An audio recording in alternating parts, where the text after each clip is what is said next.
Développer, le podcast qui poursuit les idées arrêtées. Ce programme vous est présenté par Olivier Jacquemont, docteur en philosophie politique. Et j'ai le plaisir de recevoir Romaric Gaudin. Bonjour. Bonjour. Je t'en reçois pour ce bouquin. Tac, est-ce qu'on voit bien? Là, je vois que c'est un petit peu flou. Voilà, le problème à trois corps du capitalisme, et sous-titre très important, sur la gestion autoritaire du désastre. On va revenir là-dessus. Paru à la découverte en mars 2026. Février. Bon, le temps passe vite. C'est ton dernier livre, tu en as écrit d'autres avant. Il y en a un qui est en librairie en ce moment aussi, sur les penseurs hétérodoxes. Oui, ça s'appelle Penser l'émancipation autrement, et c'est une collection d'articles que j'avais publiés dans Mediapart entre 2020 et 2025 sur un certain nombre, effectivement, de penseurs marxistes avec des guillemets hétérodoxes, parce que, évidemment, la question d'hétérodoxie marxiste est toujours un problème, puisqu'il ne devrait pas y avoir d'orthodoxie, mais il se trouve qu'il y en a eu, donc voilà, on essaye aussi de développer ces idées-là, et c'est aussi, ces penseurs alimentent aussi ce livre. Hein, c'est un peu, les deux sont un peu complémentaires. Ça veut pas dire qu'il faut acheter les deux, mais en tout cas, les deux sont conçus dans mon esprit comme assez complémentaires. Tu l'as dit, les articles sont parus à Mediapart, où tu travailles, puisque tu es journaliste économique à Mediapart. Oui. Auparavant, tu étais à la Tribune. C'est ça. De 2002 à 2017. 17, ouais. Et tu es arrivé à Mediapart. Il y a eu aussi le tournant, la crise financière de 2008, où tu étais en Allemagne à ce moment-là. Exactement, j'étais le correspondant de la Tribune à Francfort à l'époque. Donc un décalage aussi dans le regard. Oui, un peu obligatoire. Enfin, après, la crise financière, elle a frappé tout le monde, mais c'est vrai qu'en Allemagne, on a eu une vraie crise bancaire, beaucoup plus marquée qu'en France, avec des sauvetages bancaires vraiment gigantesque. Et puis ensuite, il y a eu évidemment la crise de la zone euro, la crise dite de la dette grecque. Voilà, où, en Allemagne, ça a fait beaucoup, ça a fait beaucoup parler. C'était aussi intéressant d'être présent dans ce contexte-là pour pouvoir analyser les rapports de force à l'intérieur de l'Union européenne à l'époque.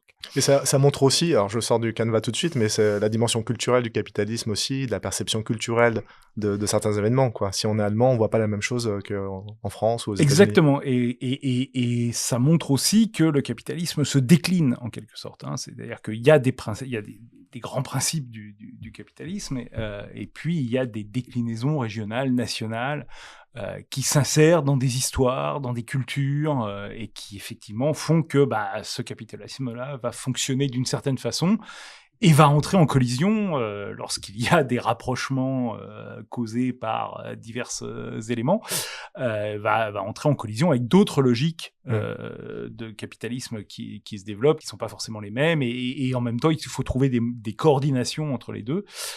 Ces coordinations se trouvent souvent, on se met souvent d'accord sur le dos du monde du travail, c'est le principe du capitalisme, mais voilà, c'est intéressant d'expliquer effectivement les logiques qui sont à l'œuvre dans ces cadres-là, et la façon dont, à l'époque en tout cas, dans la crise qui est de 2009 à 2016 de la zone euro, hein, c'était évidemment une vraie collision entre une forme de capitalisme rénant pour aller vite, dans sa forme tardive, qui n'est pas tout à fait la même que celle des années 50, et effectivement des formes de capitalisme plus fondées sur la consommation des ménages et la dette, qui était celui du développement rapide qu'avait connu la Grèce, en fait, à partir des années 80 et 90, quoi, qui était une forme d'accélération pour tenter de récupérer un niveau de vie dont la Grèce des années 70-80 était très éloignée, le niveau de vie moyen de l'Union européenne. Et donc, il y a eu vraiment une accélération par le développement d'une financiarisation, du crédit, basé sur la consommation des ménages beaucoup plus que sur l'investissement, l'industrie, etc. Et c'est ça qui, en fait, a cédé sous le coup de la crise de 2008, et qui est venu ensuite en collision avec la logique du capitalisme rénant, qui était dominant dans le capitalisme européen, et qui l'est toujours d'ailleurs en grande partie dans le capitalisme européen, et donc effectivement qui reposerait sur quoi, ce capitalisme rénant?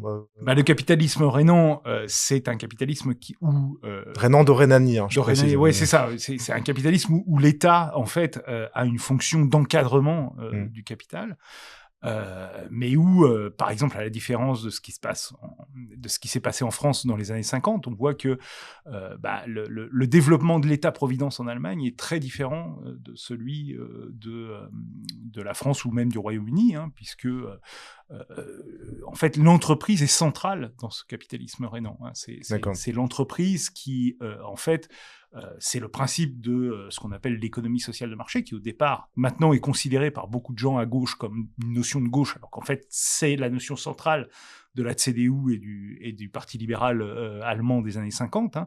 C'est précisément de ne pas s'appuyer sur une logique keynésienne, mais au contraire de placer l'entreprise et le marché au centre, en fait, des questions de redistribution et de création de valeur. Donc, en fait, on a un capitalisme qui est fondé sur des grands équilibres financiers, parce que si, en fait, on a trop de dettes, on considère qu'il y a un déséquilibre de marché. C'est ce qui a donné l'école ordolibérale, hein, qui est une école particulière du néolibéralisme en Europe. L'école ordolibérale, c'est ça, c'est-à-dire que l'État offre l'ordre au marché et aux entreprises, en retour de quoi l'entreprise offre en fait des compensations sociales à la société. Hein, et donc c'est ça l'économie sociale de marché, c'est de placer l'encadrement du marché au centre pour donner en fait de la liberté aux entreprises et pouvoir fonder de la croissance, qui à l'époque est très différent de ce qui se fait au Royaume-Uni ou en France, où l'État, pour le coup, est un acteur actif de l'économie de marché. Il va mettre en place des formes de redistribution beaucoup plus directes, on va dire, qu'en Allemagne. Alors ça a un peu évolué, parce qu'à la fin des années 60... On va revenir là-dessus mais voilà, grosso modo, c'est un peu ces différences-là. Et donc, pour le capitalisme rénan, hein, les grands équilibres financiers restent un élément fondamental, en fait, de cet ordre dans lequel le capitalisme doit se développer. Et évidemment, ça vient en contradiction totale avec les modes de développement qui ont eu lieu au sud de l'Europe dans les années 90-2000, où en fait c'était des modes de développement de rattrapage fondés sur le développement de la consommation des ménages, la dette, les bulles immobilières, alors pas en Grèce mais par exemple en Espagne, voilà. Et donc effectivement là il y avait une collision qui était relativement inévitable, et c'était effectivement aussi des collisions d'ordre culturel. Ce que ça a montré aussi, alors cette crise de 2008, mais si on va par là avec la crise sanitaire et d'autres crises qui ont l'air de se rapprocher dans le temps, et voire de s'accélérer et de s'aggraver les unes les autres, c'est à la fois un recours aux politiques pour qu'ils trouvent des solutions, et aussi le constat de l'échec du politique à trouver ces solutions. C'est-à-dire qu'on a l'impression de se boucler où le politique devrait être au cœur du jeu, et en même temps, il y a un aveu d'impuissance et une mésestime de ce que c'est que le politique aujourd'hui, et on en arrive à la question de la gestion autoritaire. Oui, parce que en fait, si on regarde, on va dire, il y a 4 grandes crises depuis les années 70. Donc il y a le double choc pétrolier, mais qui n'est pas en fait que pétrolier, hein, qui est une véritable crise structurelle du capitalisme, de la gestion, on va dire, keynésiano-fordiste du capitalisme qui s'était mis en place progressivement dans les années 30, 40, et puis qui arrive au bout dans les années 70. Il y a la crise de la bulle Internet, la crise de 2008 et la crise sanitaire. Et en fait, ce qu'on voit... Ça fait 73, 2000, 2008 et 2020. Ouais. Et ce qu'on voit, c'est qu'à chaque fois, en fait, on a un coup de ralentissement en fait, du rythme d'accumulation, c'est-à-dire en fait, du rythme de croissance moyen avant et après chaque période. Ouais. Donc, on a en fait des cassures de tendance. Et ce qui est intéressant, c'est qu'effectivement, le politique, comme tu dis, on va dire les structures institutionnelles jouent un rôle, en fait, de contre-tendance permanente pour venir, en fait, compenser ou limiter ces cassures de tendance. Donc, dans les années 80-90, ça a été toutes les réformes néolibérales, hein, qui reprennent en partie d'ailleurs ce qu'on vient de dire à propos du capitalisme rénan, c'est-à-dire le politique défendait la libéralisation des marchés, la destruction d'une partie des protections du monde du travail qui avaient été acquises dans les années 40, des années 40 aux années 70. Favoriser la mondialisation, favoriser la financiarisation, tout ça, effectivement, ce sont des contre-tendances qui ont permis, en fait, de limiter, de stopper la baisse du taux de profit qui s'était engagée dès la fin des années 60 aux États-Unis, milieu des années 70 en Europe. Sachant qu'il faut créer de la valeur, c'est ça l'objectif. Bien sûr. Et donc, du coup, il faut trouver tout ce qui peut libérer... en fait, le problème, ce qu'on constate, alors là, on rentre un peu déjà dans le vif du sujet, mais ce que moi, j'essaye de défendre, et je pense qu'on peut constater, c'est qu'on a un problème général à partir des années 70, qui est un problème de tension entre deux processus fondamentaux du capitalisme. C'est le processus de valorisation, c'est-à-dire le processus qui crée de la valeur, qui crée du profit, et le processus de production, c'est-à-dire celui qui produit des biens et services. Et en fait, ce qu'on voit, c'est que le processus de production, il est théoriquement, du point de vue du capital, en tout cas, infini. Il y a toujours la possibilité de produire plus, en fait. Je dis pas que c'est possible dans les faits, je dis que c'est possible du point de vue du capital. C'est-à-dire qu'il y a toujours une solution pour pouvoir le faire, de son point de vue. Le problème, c'est qu'en fait, il s'agit pas uniquement de produire, il s'agit de produire des biens et services rentables, qui créent de la valeur. Et c'est là où, en fait, on a une tension qui se met en place, c'est-à-dire que, en fait, la croissance de la production ne va pas de pair avec la croissance de la valorisation. On produit de plus en plus, mais cette production supérieure ne crée pas de plus en plus de valeur. Donc on a un système, c'est Moshe Poston qui parle de ça, de croissance asymptotique en fait. On arrive sur une courbe comme ça, où la croissance devient de plus en plus faible et où en fait elle continue à progresser, mais epsilon. Bon. Et donc effectivement, ça pose un problème du point de vue de la logique même du capital, puisque la logique du capital, ce qui différencie le capitalisme des autres modes de production, c'est la nécessité de l'accumulation, c'est-à-dire celle de créer de la valeur pour pouvoir créer plus de valeur demain. Lorsque le rythme d'accumulation ralentit, on a nécessairement en fait une pression sur les capitalistes, parce que effectivement, cette logique de créer de la valeur pour créer plus de valeur demain, elle est mise en fait en difficulté. Et en fait, ça c'est quelque chose qui est structurel et qui structure justement la base de la production capitaliste, qui est celle de la production de valeur. C'est-à-dire qu'il est de plus en plus difficile, à partir de la logique classique décrite par Marx dans le Capital, de produire un surplus de valeur. En fait, alors, qu'est-ce qui justement tend à diminuer la valeur produite? Enfin, elle continue à augmenter, mais d'augmenter de manière plus faible.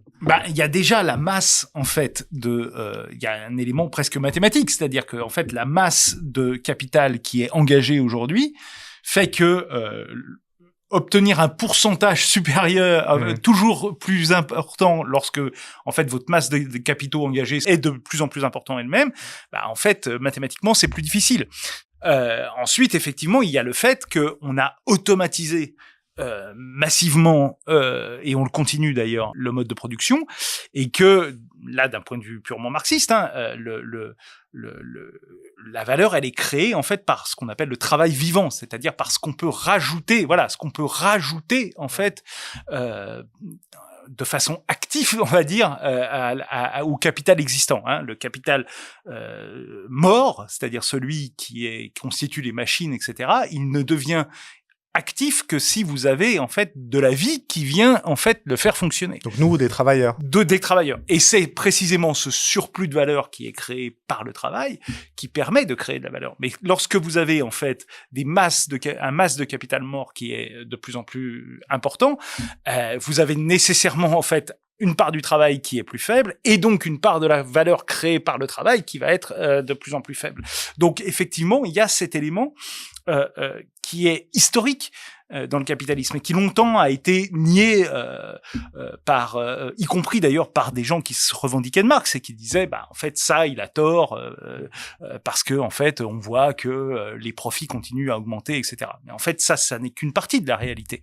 Ce qu'on voit depuis les années 70, c'est que en fait la productivité, c'est-à-dire la capacité à produire plus de valeur avec moins de travail, a tendance, en fait, les gains de productivité, ce surplus de valeur créé à partir de moins de travail, a tendance à ralentir, et à ralentir très fortement. Pour ce qui est des économies occidentales, hein, ça a été, aux États-Unis, ça a été divisé par 2,5, et en Europe, ça a été, on peut pas diviser par 0, donc c'est, voilà.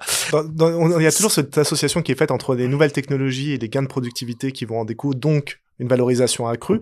Mais ce que tu dis là aussi, c'est que les nouvelles innovations technologiques dont on nous vante la façon dont on va transformer le travail, la production et autres, finalement, ont des impacts de plus en plus mesurés. C'est exactement, en fait, le cœur de cette crise que j'essaye d'identifier. En fait, les gains de productivité, c'est le moteur du capitalisme.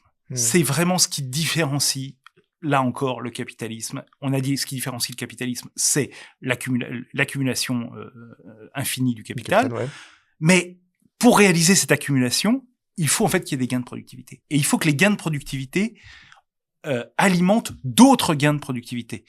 Exactement comme la logique de l'accumulation. C'est ce qui différencie ça du mode de production féodal, par exemple. Il y a des gains de productivité dans le monde féodal. Mais ces gains de productivité, une fois qu'elles sont réalisées, la société s'organise autour de ces gains de productivité.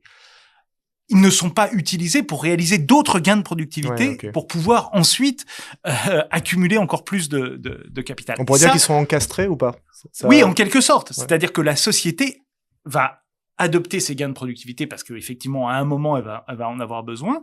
Et en fait, ces gains de productivité vont créer des mouvements sociaux, mais vont vont créer une organisation sociale autour de ces gains de productivité, sans chercher en fait à ce que ces gains de productivité débouchent sur d'autres gains de productivité. Donc le progrès technique dans ces modes de production, il est complètement différent de ce qu'il est dans le capitalisme. Dans mon livre, je m'inspire d'un livre de Jérôme Bachet qui était paru en 2025 sur les origines du capitalisme, et où il développe une thèse que moi je trouve très convaincante et passionnante par ailleurs, hein, qui est celle que en fait dans ce qu'il appelle le monde féodal, mais qui va jusqu'au XVIIIe siècle, hein, le développement de la manufacture, ce que Marx appelle la manufacture, c'est-à-dire l'industrie pré-industrielle, l'industrie avant l'usine, en quelque sorte, hein, en fait, ce système féodal n'interdisait pas le développement industriel, mais il interdisait le développement industriel de type capitaliste, c'est-à-dire la fuite en avant de l'industrie, c'est-à-dire en fait le fait de pouvoir développer d'autres gains de productivité à partir des gains de productivité réalisés dans cette industrie-là. C'est ce qui différencie le développement de la Chine des Qing, hein, qui en fait on a l'impression du point de vue capitaliste qu'elle s'arrête au début du 19e siècle, alors que c'est la première puissance économique du monde, quasiment depuis le début de l'ère chrétienne. Voilà, c'est une puissance énorme, notamment démographique. Elle a développé, évidemment, des manufactures. Elle a développé une industrie. Elle a irrigué, d'ailleurs, l'Occident de ses découvertes industrielles et techniques. Mais en fait, sa logique fait que il peut pas y avoir ce saut en fait vers la fuite en avant vers les gains de productivité. Ça, c'est réalisé par les Britanniques à la fin du XVIIIe siècle. Et à partir du moment où en fait on fait sauter en quelque sorte la limite anthropologique qui faisait que l'industrie dans le monde féodal ne pouvait pas aller vers cette logique d'accumulation pour l'accumulation, eh bien, à ce moment-là, on a le développement industriel capitaliste. Et on a la divergence entre la croissance britannique et la croissance chinoise, si on veut aller très vite. Et donc, c'est les gains de productivité qui permettent de réaliser ça. C'est les gains de productivité, c'est ce que Marx appelle la plus-value relative, c'est-à-dire la plus-value absolue qu'on va réaliser au début, qu'on va réaliser dans la manufacture, ce qui consiste à faire travailler les gens plus pour moins cher. Bon. Et puis à un moment, ça suffit pas parce que les surfaces où on peut mettre des gens, c'est limité. Les journées n'ont que 24 heures. Les gens doivent renouveler leur force de travail, ils doivent dormir, ils doivent manger. Bon, donc à un moment, ça atteint un palier. Et c'est grâce aux gains de productivité qu'on bascule sur ce que Marx appelle la plus-value relative, qui permet en fait de dépasser cette limite d'une journée de 24 heures, cette limite physique qui est celle de la plus-value absolue. Donc, ce grand détour, et je m'en excuse, Non, c'est pas un détour. pas du pour tout. expliquer ça. C'est-à-dire, vraiment, il n'y a pas de capitalisme sans gain de productivité. Or, ce qu'on voit, c'est que depuis le début des années 70, il y a un ralentissement des gains de productivité très fort. Ce qui veut dire qu'il y a là quelque chose qui touche à l'être même, en quelque sorte, du capitalisme, à la substance du capitalisme.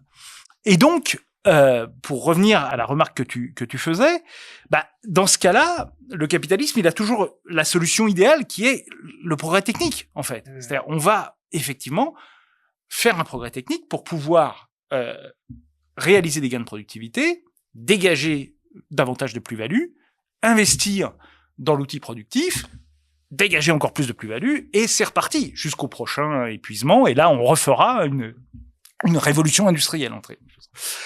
Et donc, c'est la promesse qu'on nous a fait dans les années 80 avec l'informatique, dans les années 90 avec Internet, qu'on nous fait aujourd'hui avec l'intelligence artificielle, qu'on nous a fait au début des années 2000 avec le métaverse ou je ne sais quoi. Bon, et en fait, ce qu'on voit, c'est que les gains de productivité au niveau global, ils continuent en fait à baisser. Et ils continuent à baisser. Pourquoi ? Parce que en fait, cette logique, elle est de plus en plus restreinte. C'est-à-dire que les gains de productivité, ils existent toujours dans l'industrie, évidemment. Quand vous robotisez, quand on robotise, quand on crée, quand on va introduire des éléments informatiques, de contrôle à distance, etc. Bon, évidemment, il y a des gains de productivité.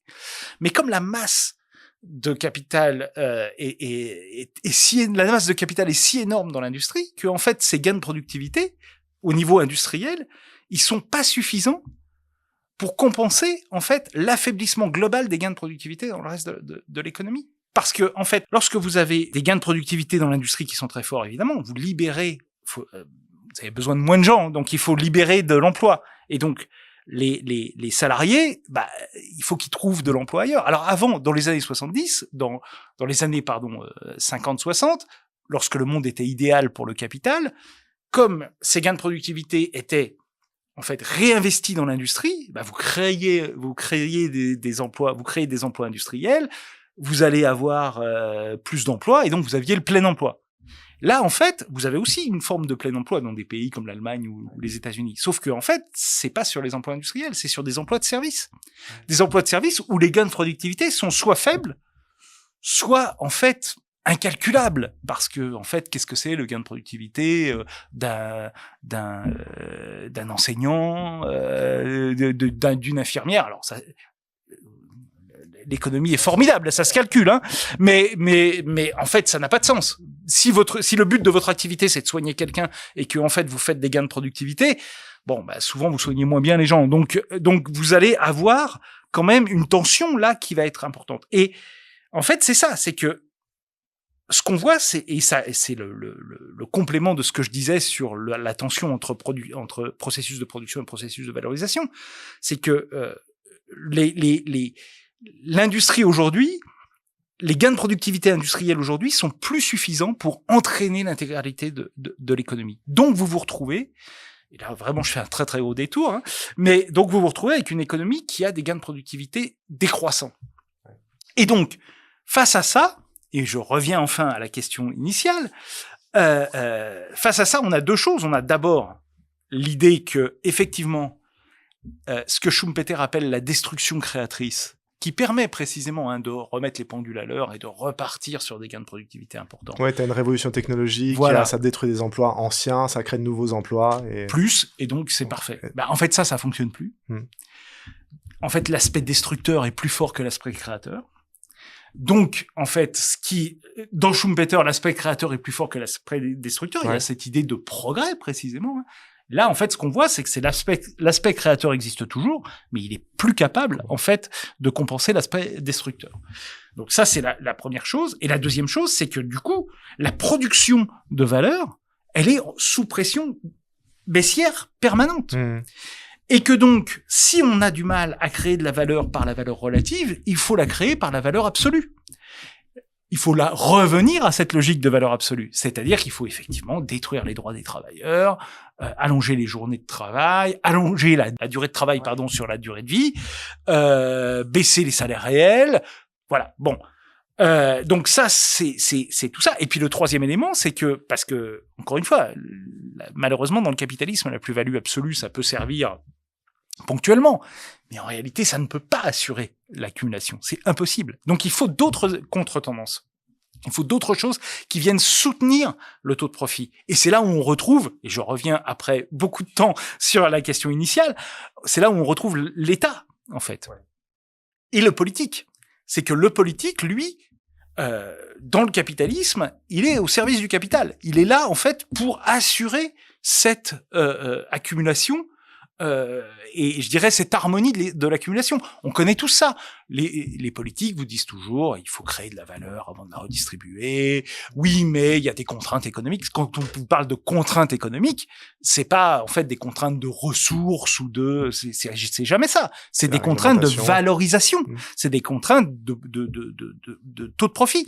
Et donc l'État est là pour soutenir en quelque sorte le taux de profit dans ce contexte extrêmement difficile. Donc il va le faire de façon très diverse. Il va le faire par des partenariats publics-privés, il va le faire par les banques centrales, il va le faire par des subventions évidemment directes, il va le faire même par des actions géopolitiques, où au bout d'un moment, comme vraiment produire de la valeur c'est difficile, en fait on va s'assurer des accès aux ressources, des accès au marché, pour que le capital national, le capital défendu par cette partie du monde politique, ait la priorité sur les autres pour qu'elle puisse accumuler plus que les autres. Des logiques d'impérialisme. Mais avant d'arriver à ça, il y a sur le rôle de l'État, on va faire des sortes d'idéotypes, quoi. Si tu passes dans les années 30 jusqu'aux années 50, 60, l'État keynésien, l'État-providence, l'État qui intervient dans l'économie, donc on voit bien le rôle que tu lui assignes à cet État-là. Il y a des crises. Il faut que l'État se métamorphose, se transforme, assume sa mue. Et là, on pense avoir trouvé la solution miracle avec le néolibéralisme, donc un nouveau rôle de l'État, nouvelles crises qui interviennent. Et là, moi j'ai adoré, je ne connaissais pas du tout le concept, alors tu me diras de quelle hauteur tu vas le puiser et comment tu le développes ensuite, mais on est aujourd'hui dans un État dérisqueur, un État qui prend le risque. Qui prend le risque social, mais qui laisse le profit aux intérêts privés. Donc peut-être, est-ce que tu peux faire cette historique-là et cette évolution Alors, il y a deux choses. Le premier, c'est effectivement, ma thèse aujourd'hui, c'est que face à cette dégradation des conditions de production de valeur dans le capitalisme, on en revient toujours au même à des réflexes qui sont connus dans l'histoire capitaliste, qui est celui du capitalisme d'État. Mais une fois qu'on a dit ça, il faut distinguer plusieurs types de capitalisme d'État. Et là, j'utilise un texte qui est peu connu d'Otto Rühle, qui est par ailleurs un militant conseilliste allemand du début du XXe siècle, qui en 1932 a écrit un texte sur la crise de 1929, qui était et où il fait en fait une sorte de typologie de ce capitalisme d'État que je trouve pertinente.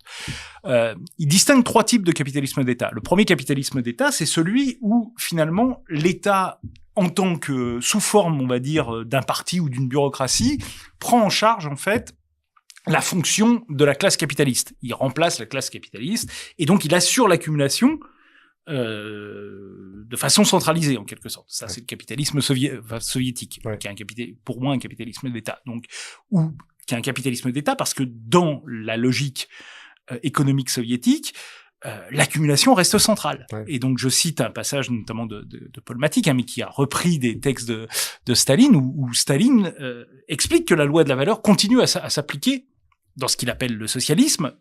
C'est-à-dire que la loi de la valeur, ça veut dire il faut continuer à produire de la valeur, il faut continuer en fait à faire l'accumulation. Et ça, c'est pris en charge par le parti ou la bureaucratie.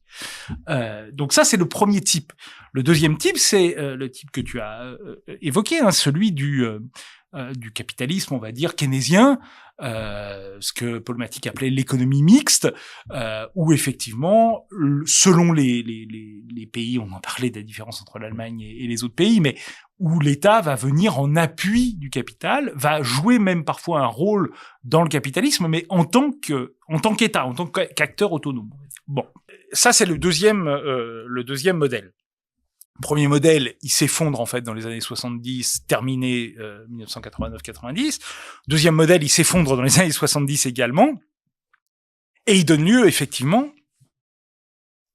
aux réformes néolibérales où l'État, de plus en plus, en fait, sert finalement de courroie de transmission au capital. C'est-à-dire que l'État se place au service unique du capital, se débarrasse de plus en plus en fait de son élément d'intérêt général, de représentation, etc., pour en fait, dans le domaine économique, venir se coller de plus en plus à l'intérêt du capital.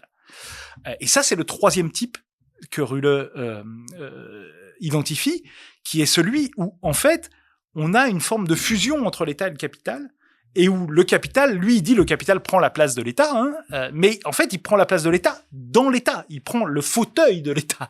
C'est-à-dire qu'il ne chasse pas l'État pour le remplacer par un immense marché. Voilà. En fait, il s'assoit dans le trône étatique, en quelque sorte. Et donc, il garde les fonctions régaliennes de l'État, mais tout ça, en fait, est dirigé dans l'intérêt pur du capital. Et en fait, l'histoire du néolibéralisme est une dérive progressive vers cette forme de capitalisme d'État, avec effectivement, à la fin des années 2000, l'émergence de ce que Daniela Gabor appelle l'état des risqueurs. Donc Daniela Gabor, c'est une économiste britanno-roumaine qui a beaucoup réfléchi justement sur la façon dont les États néolibéraux venaient en fait soutenir. Alors elle défend l'idée qu'ils soutiennent principalement les fonds les fonds de gestion en fait financiers qui viennent investir dans les économies, et en fait, les structures des partenariats publics ou des délégations de services publics, etc., font que l'État prend souvent les risques et laisse les profits, évidemment, très largement au secteur privé. Ce qui est relativement logique par rapport à ce qu'on vient de dire actuellement. C'est-à-dire que la fonction de l'État, enfin ce qu'on vient de dire à l'instant, la fonction de l'État étant de soutenir le taux de profit, là, il joue pleinement ce rôle-là. Donc, on voit ça, vous voyez ça dans les délégations de services publics, par exemple dans les transports, où en fait, très largement, les subventions, enfin les bénéfices sont complètement subventionnés, l'État prenant à sa charge l'essentiel des coûts et des investissements les plus lourds, voilà, et les entreprises de transport font juste la gestion des passagers et touchent une partie relativement stable et en croissance de leur des revenus liés à ces activités. Ce qui est assez génial comme paradoxe, c'est de se dire que en fait, dans la doxa libérale et puis néolibérale, si je suis un investisseur, je prends un risque et je vais être rémunéré sur ce risque. Si j'investis en bourse et que j'investis sur des activités qui sont à risque, normalement, je peux en espérer un rendement supérieur au rendement moyen. Je peux perdre plus aussi. Là, ce que tu dis aussi, et ça a été mis particulièrement en valeur pendant la crise de 2008, mais aussi la crise sanitaire, c'est que soudain des acteurs privés se disent « je peux prendre un risque », c'est-à-dire attendre une rémunération du risque qui est supérieure à celle moyenne, parce que je sais que derrière, il y a un état dit risqueur qui va me couvrir. En fait, c'est la grande révolution, c'est ce qui a changé avec la crise de 2008.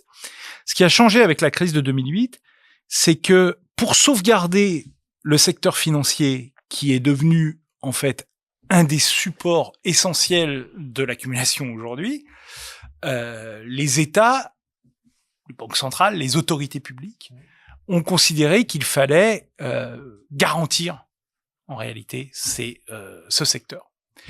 Alors, ça ne veut pas dire qu'il n'y a pas de temps en temps des pertes, des choses, très bien. Mais grosso modo, les acteurs de ces secteurs-là savent qu'en cas de gros pépins, il y aura toujours une intervention étatique qui viendra les sauver, qui limitera les pertes. Et si vous avez la certitude que vous ne pouvez pas perdre plus de X%, vous avez un schéma d'investissement qui est complètement différent de si vous pouvez tout perdre. Bien sûr. Ça, j'en veux pour preuve. Ce qui s'est passé, c'est une histoire qui est un peu oubliée aujourd'hui, mais la crise de la Silicon Valley Bank en 2023, où la Fed a été en panique totale et s'est mis en fait à garantir l'intégralité des dépôts. Pas normalement, on garantit les dépôts pour les plus petits déposants, donc on met des limites. Là, en fait, devant la panique que provoquait cette crise, la Fed a garanti tout le monde, tout.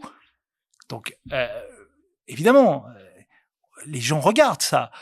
Ils voient que quand ça commence à être la panique, les banques centrales garantissent tout, rachètent tout. On peut y aller. C'est relativement tranquille. Alors ça, c'est sur les marchés classiques.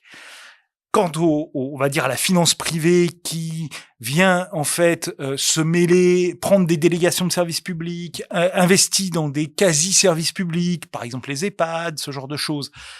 En fait, c'est pareil. Elles y vont et elles savent que de toute façon, elles sont garanties par tout un tas de normes qui vient en fait soutenir leur rentabilité. Oui. Donc, il y a vraiment cet état dérisqueur qui est maintenant d'ailleurs atteint. Ce terme de dérisqueur a été repris par l'Union européenne dans un sens géopolitique, c'est-à-dire dérisquer les entreprises vis-à-vis du risque géopolitique, c'est-à-dire vis-à-vis du risque chinois. C'est souvent chinois, mais on pourrait même aujourd'hui parler du risque états-unien puisque c'est un peu tendu, vous l'avez vu. Donc en fait, c'est cet élément-là, c'est-à-dire que vraiment l'État est plus qu'une sorte de bouée de sauvetage, c'est un filet protecteur du capital. Et c'est un filet sans lequel, aujourd'hui, l'accumulation du capital serait beaucoup plus difficile. Alors, du point de vue de l'État, on peut dire, on le fait parce que sinon, en fait, il faudrait encore plus pousser sur la plus-value absolue. Il faudrait encore plus dégrader les conditions de travail pour pouvoir continuer à avoir de l'accumulation. Donc on peut justifier ça comme ça. Mais en fait, la réalité, c'est que au bout d'un moment, les financiers, les capitalistes peuvent très bien dire à l'État, oui, mais si vous êtes là pour gérer nos intérêts, nous, on le fait mieux que vous, en fait. C'est le discours, en fait, d'un Donald Trump. Le discours de Donald Trump, notamment sur...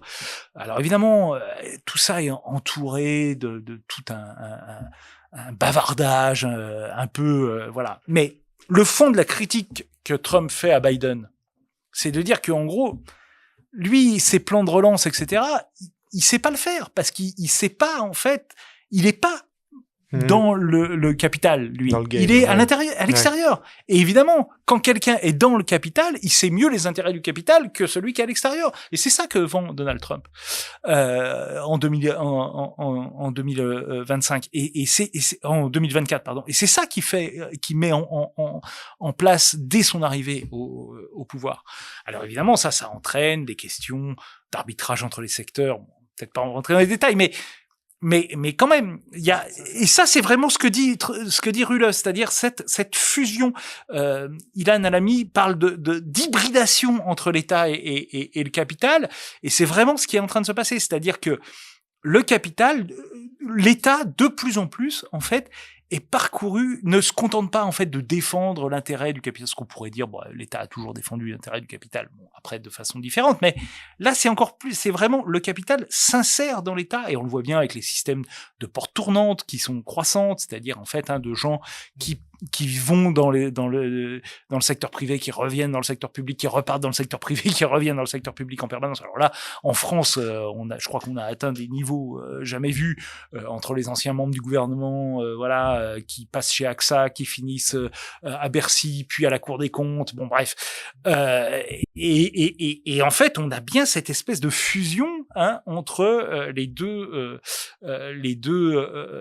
notions sous couvert d'ouverture à la société civile, mais enfin, on n'ouvre jamais l'État aux ouvriers de l'industrie ou aux femmes de ménage. Quand ça arrive, c'est un peu la panique. Donc en fait, ce qu'on fait, c'est qu'on fait plutôt venir des gens qui ont travaillé soit dans des cabinets de conseil, soit dans le secteur financier ou dans le secteur experts en capital, qui sont experts. C'est ça. Et donc eux, ils ont une sorte de légitimité à rentrer maintenant dans l'État.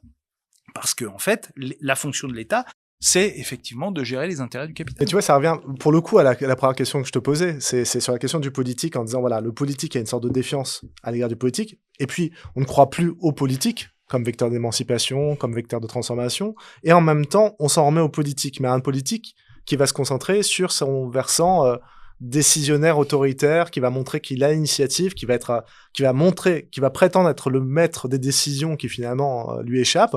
Et là, Trump en est aussi l'exemple, quoi. Il dit, voilà, moi je sais ce que c'est que le marché, je sais ce que c'est que le capitalisme, et je vais l'appliquer à l'État. Et en même temps, l'État, la démocratie, c'est plus un frein, une contrainte, et l'État de droit à la loi qui doit nous gouverner, qui est celle du marché. Et avec au prix d'entorse au marché, justement, en plus. Donc on est... Alors je pense que la loi qui doit nous gouverner, c'est pas celle du marché, c'est celle de l'accumulation, précisément. Et l'accumulation, elle peut se passer du marché. Ça, c'est important ce que tu dis aussi. Je l'ai un peu évoqué avec la question du capitalisme soviétique, mais en fait, la centralité de cette fonction, la fonction de l'État aujourd'hui, c'est celle de l'accumulation. Pardon, mais il y a une fiction à un moment donné du marché associé à la démocratie dans un cercle vertueux qui Exactement. pas le progrès. Et là, cette logique et c'est exactement ce qui se passe. C'est effectivement, en 1945, et encore plus en 1989, on a eu cette idée que capitalisme et démocratie étaient intrinsèquement liés. On pouvait, en fait, le capitalisme, c'est la fonction du capitalisme démocratique qui a été très développée, qui est encore développée aujourd'hui par certains auteurs, et qui dit, voilà, la démocratie, c'est le meilleur endroit pour faire le capitalisme. Pourquoi ? Parce que les individus sont libres, ils ont des choix, donc ils peuvent en fait avoir des choix de consommation, ils peuvent avoir des choix d'investissement, et donc effectivement, c'est le terreau parfait pour le développement capitaliste. Alors historiquement, c'est pas du tout vrai, puisque le capitalisme s'est pas du tout développé dans un contexte démocratique. Il ne s'est pas la croissance capitaliste a rarement en fait été développée, à part dans les années 40, 50, 60 ans en Occident, a rarement été liée en fait à du développement démocratique. L'Allemagne de Bismarck, c'est pas réellement un exemple de démocratie. Et le Royaume-Uni du 19e siècle, il y aurait beaucoup à dire. Donc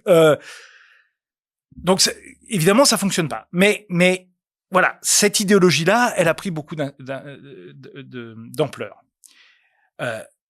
Quand on essaye de remettre un peu tous les blocs de ce qu'on a dit ensemble, on a un capitalisme qui est, on va dire, en sous-régime. Ouais.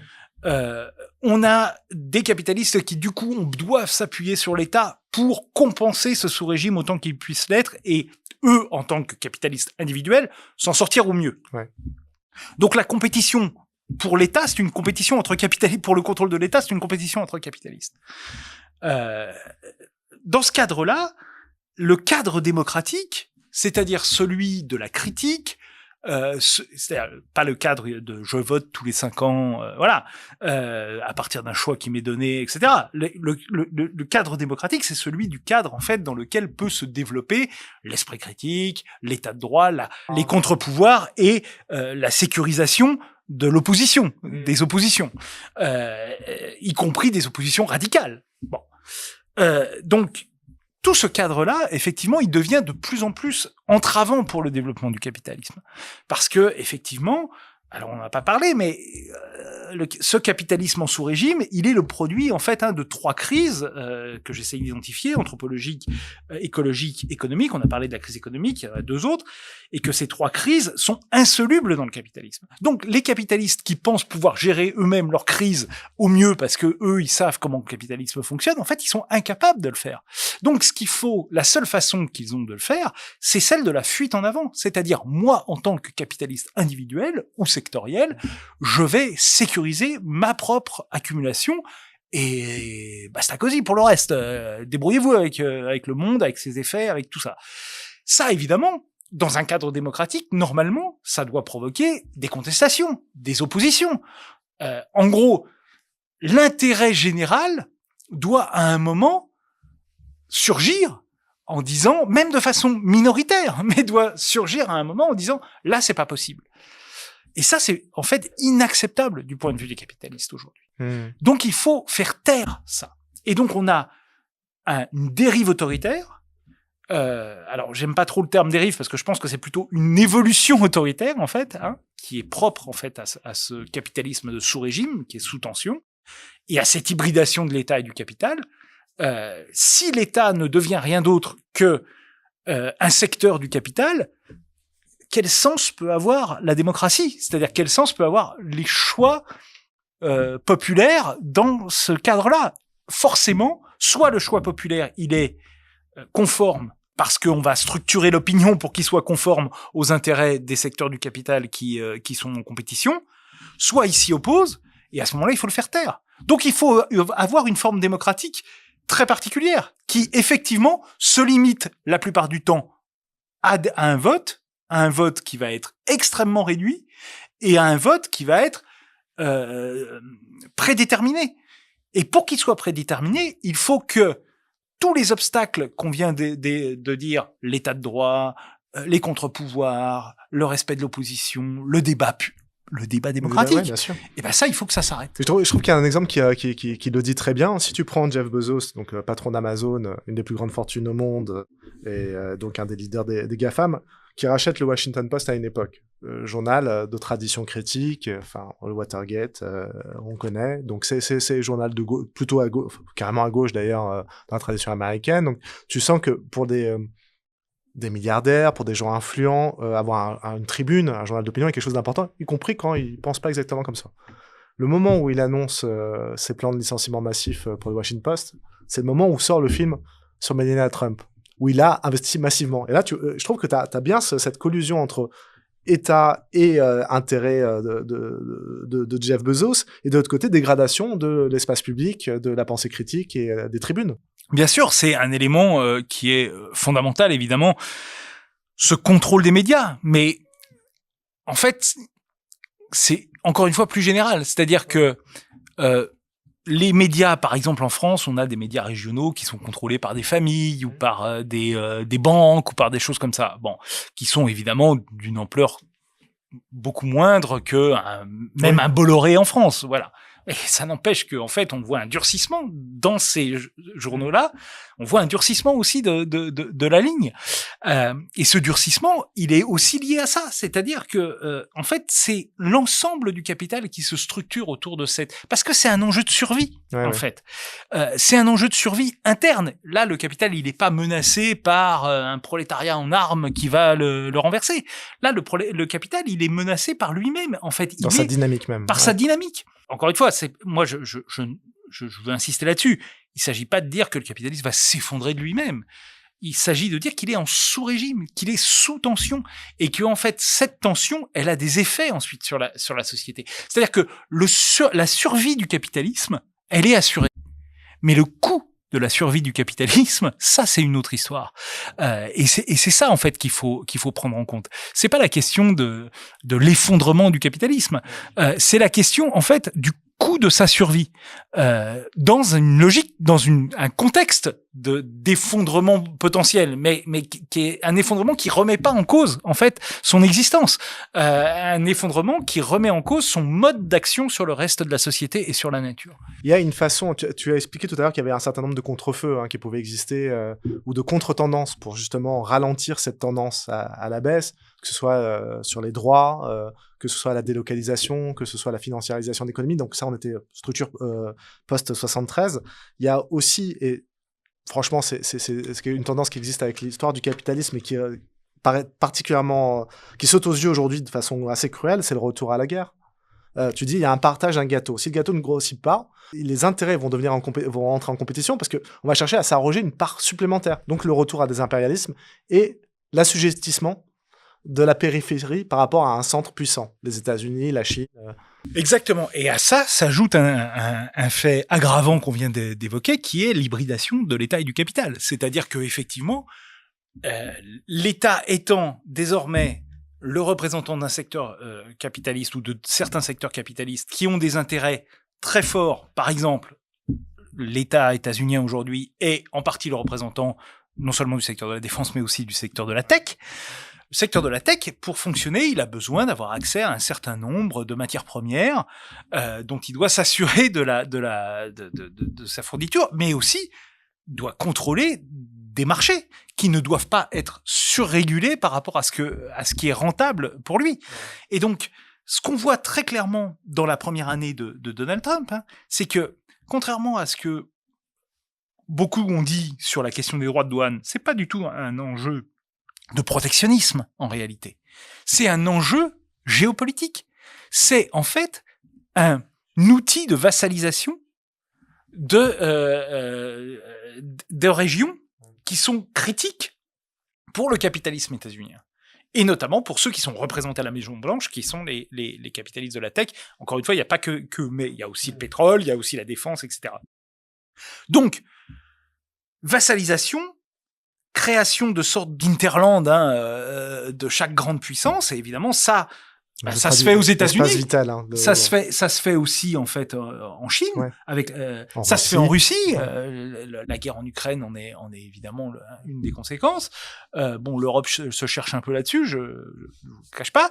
Mais par exemple, l'Inde, la Turquie ce sont des puissances moyennes ou très moyennes, mais qui elles aussi développent ce type d'éléments et le développent en fait avec un secteur industriel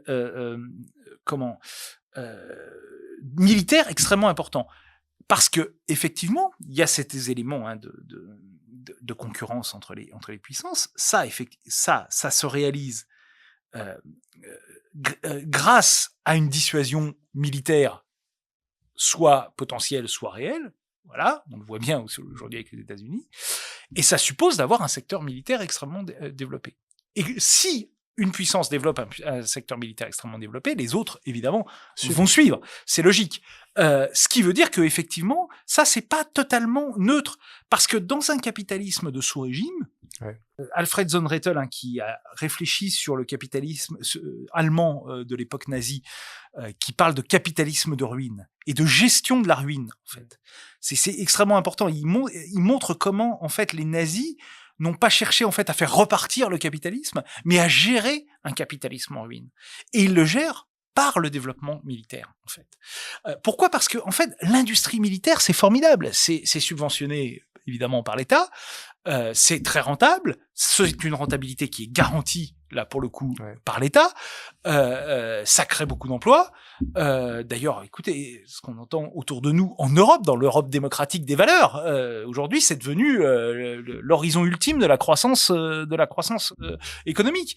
Et effectivement, ça peut l'être, sauf qu'il y a un petit problème, c'est que en fait, c'est une compensation d'un capitalisme qui n'a plus de production de valeur relative, mais vous produisez quand même de la valeur d'usage quand vous produisez des armes. Et cette valeur d'usage, à un moment, il faut l'utiliser. Donc, sauf à faire de la production pour stocker des armes à l'infini, ce qui n'aurait pas spécialement de sens, en fait, il faut l'utiliser. Pour l'utiliser, il y a deux façons. Soit vous faites des guerres de proxy, c'est-à-dire que vous les vendez à vos alliés pour qu'ils se défendent contre les alliés de vos ennemis, ou vos ennemis directement. Soit vous faites vous-même des guerres directes, et vous le faites aussi dans un élément qui est, à mon avis, un peu nouveau par rapport aux guerres précédentes, c'est-à-dire qu'il y a deux éléments qui changent par rapport notamment à 1914, où on pouvait avoir aussi ce genre de choses. Le premier, c'est que les guerres deviennent des espaces marketing pour l'industrie de la défense qui est en jeu. Et d'ailleurs, par exemple, la guerre en Iran, c'est extraordinaire. C'est-à-dire que vous voyez les vidéos des Américains, des Israéliens qui détruisent les installations iraniennes, des Iraniens qui, avec leurs drones, détruisent des installations machin, réussissent à descendre un F-18 en direct. Donc, c'est du marketing, ça. Qui va gagner dans la concurrence entre les industries de la défense ? Et puis le deuxième élément, c'est le nœud très fort entre la technologie et la défense. Parce que on vient de dire que la technologie n'était plus une solution pour le capitalisme, mais ça, les capitalistes ne le savent pas. Ils ont donné le prix Nobel à Philippe Aghion, donc ils sont toujours persuadés que ça fonctionne. Donc, eux, il faut continuer cette fuite en avant technologique, qui pour eux représente la solution à tout, fameux 3 crises dont j'ai parlé tout à l'heure. Donc, la défense, ce qu'on sait, c'est qu'en fait, les guerres, ce sont des vecteurs d'accélération technologique extrêmement importante. La Seconde Guerre mondiale, elle a développé les usages technologiques de la seconde révolution industrielle qui était très stagnant avant.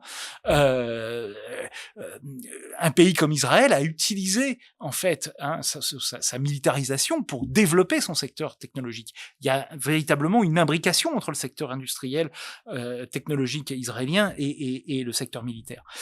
Et c'est évidemment ça. Quand vous faites des guerres, vous développez des usages technologiques que vous pouvez réutiliser ensuite dans le civil et tenter de relancer la logique d'accumulation derrière. Donc en fait, la question aujourd'hui militaire, elle est centrale dans le capitalisme contemporain. Et c'est toujours comme ça. Quand le capitalisme est en crise, il va chercher cette solution-là, mais il va pas la chercher toujours de la même façon. C'est ça qui est intéressant. Mais effectivement, là, ça devient en fait une porte de sortie et le discours politique ne s'en cache absolument pas au reste. Et c'est facile. Alors là, pour le coup, c'est exactement ce qui s'est passé en 1914. C'est vraiment... c'est quand on développe un secteur militaire, hein, c'est jamais de façon agressive, c'est toujours pour se défendre. Car, comme disait Pierre Desproges, l'ennemi est idiot. Il croit que c'est nous l'ennemi alors que c'est lui. Donc forcément, c'est facile en fait de développer ça comme quelque chose qui va dans le bon sens, qui est positif, etc. Et qui en plus va nous sauver parce que ça va nous permettre évidemment de retrouver la croissance. Tu vois, on a abordé à travers la question de l'économie, du capital, la question du rôle de l'État, la question du politique, la question géopolitique, la question des technologies. On pourrait se dire, et on en a parlé avant en préparant le podcast, que voilà, on est face à des questions économiques et d'économie politique aussi, tu vois. Mais ce qui est important dans ce que tu racontes, dans ton propos, c'est de dire, on est obligé de passer par là si on veut voir les contradictions structurelles qui aujourd'hui font que nous passons de crise en crise et que nous sommes dans un climat de dépression. Et je vais te citer, j'aime cette phrase, je l'ai trouvée très parlante et très intéressante.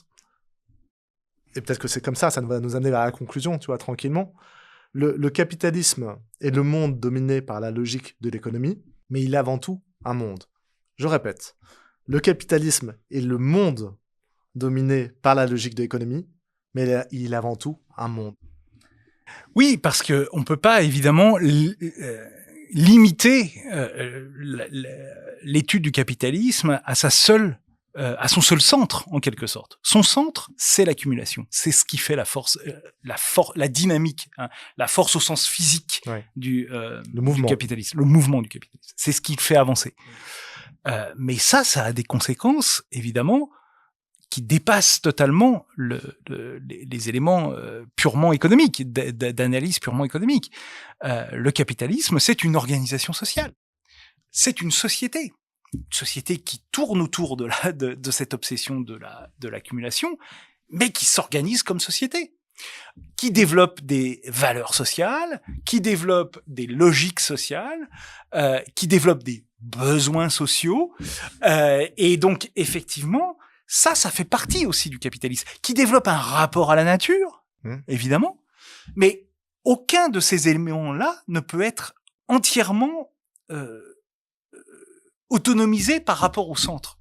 C'est-à-dire que c'est impossible de comprendre la façon dont le capitalisme crée des besoins si on ne comprend pas que la dynamique du capitalisme, c'est celle de l'accumulation. Ouais. On peut pas comprendre le rapport du capitalisme à la nature, ces rapports profondément destructeurs et utilitaristes qu'a le capitalisme vis-à-vis de la nature, et on peut pas même comprendre les réactions du capitalisme à la crise écologique, notamment celles qui, par exemple, vont dans la financiarisation de la biodiversité, c'est-à-dire la transformation de la logique de la biodiversité en produit financier dans l'idée de sauver la biodiversité, évidemment. Mais ça, on peut pas comprendre si on ne comprend pas que, en fait, les gens qui se mettent autour d'une table de bonne foi pour essayer de trouver une solution à la crise écologique, ils le font dans le cadre du capitalisme qu'ils veulent sauvegarder, et donc ils doivent trouver en permanence ce compromis entre la réalité vécue, réelle, matérielle, et l'abstraction réelle que représente le capital. C'est-à-dire cette abstraction qui domine le monde, et qui, en cela, est une réalité du monde, mais qui vient en fait se confronter à d'autres réalités qui sont celles des individus, de la nature, parfois même celles de l'économie elle-même. Et qui vient médiatiser les rapports que donc l'homme va entretenir à son prochain, donc de toi à moi, médiatisé par les marchandises, par les objets, par les images, et je ne sais quoi encore, mais aussi médiatiser le rapport de l'homme à la nature. C'est-à-dire qu'en fait, c'est comme si on disait qu'il y avait quelque chose qui venait se glisser dans toutes les interactions humaines. Donc, alors évidemment, pas dans toutes.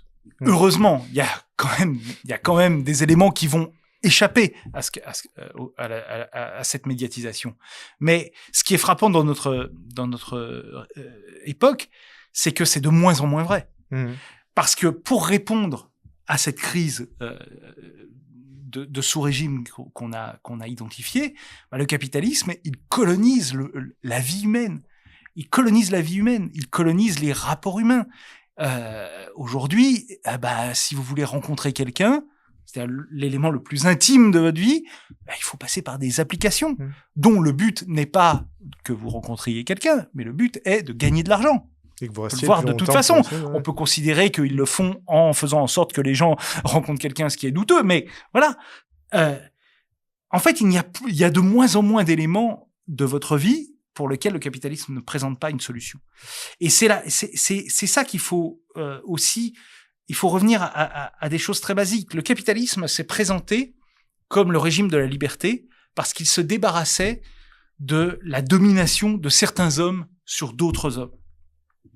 Et dans le capitalisme, on peut considérer que effectivement, les individus sont rois devant le marché en quelque sorte. Voilà. Bon. Ou face dans leur responsabilité face à justement cette accumulation du capital. Il y a des gagnants, il y a des perdants, mais voilà. Tout ce qu'on fait, prendre un emploi, faire un investissement, est présenté comme un choix libre. C'est indiqué dans les constitutions de tous les pays occidentaux. Sauf que en fait, c'est une liberté de façade. Car on a remplacé la domination d'hommes sur des hommes par la domination d'un principe abstrait sur l'ensemble de l'humanité. Et ce principe abstrait, c'est celui de la logique du capital. Et donc, la voie vers l'émancipation, la marche supérieure, le saut anthropologique qu'il faut faire, on a parlé de saut anthropologique pour passer du féodalisme au capitalisme, le saut anthropologique qu'il faut faire pour passer du capitalisme au socialisme ou à ce qu'on voudra après, c'est en fait, d'avoir une liberté réelle des hommes dans leur propre interaction. Et dans leur propre interaction, ça veut dire quoi? Ça veut dire que, en fait, la liberté des hommes, elle est contrôlée par les rapports que les hommes entretiennent entre eux et qu'ils entretiennent avec la nature. Et non pas par les rapports qu'ils entretiennent avec le capital. On le voit en permanence. En permanence, quand vous dites quelque chose, quand vous faites une proposition, les gens en face vous répondent « Oui, mais l'économie. » C'est ça. Le capitalisme, c'est ça. C'est « Oui, mais l'économie. » Voilà. Je vais te donner un extrait de ton livre. Je vais te le donner. Je te le rends. Je te le restitue. Sur la liberté, sur la vision exigeante de la liberté que tu as pour peut-être un avenir prochain. Cette liberté n'a que la promesse d'elle-même. La construction d'une nouvelle organisation sociale est longue, difficile et pénible. Et la crise écologique ne se réglera pas comme par magie une fois le capital abattu. Le revers de la liberté, ce sont des problèmes pour chacun. C'est ça que j'aime beaucoup. Mais la proposition est d'utiliser la voie de la liberté pour résoudre ces problèmes, pour que les hommes puissent résoudre leurs problèmes eux-mêmes. La liberté, c'est le choix d'inventer des solutions qu'on va se donner demain, pas des solutions qui sont déjà préécrites, mais il va falloir prendre ce chemin exigeant, mais c'est là où on le construit ensemble. C'est en fait la solution dont on a besoin. En fait, c'est aussi bête que ça.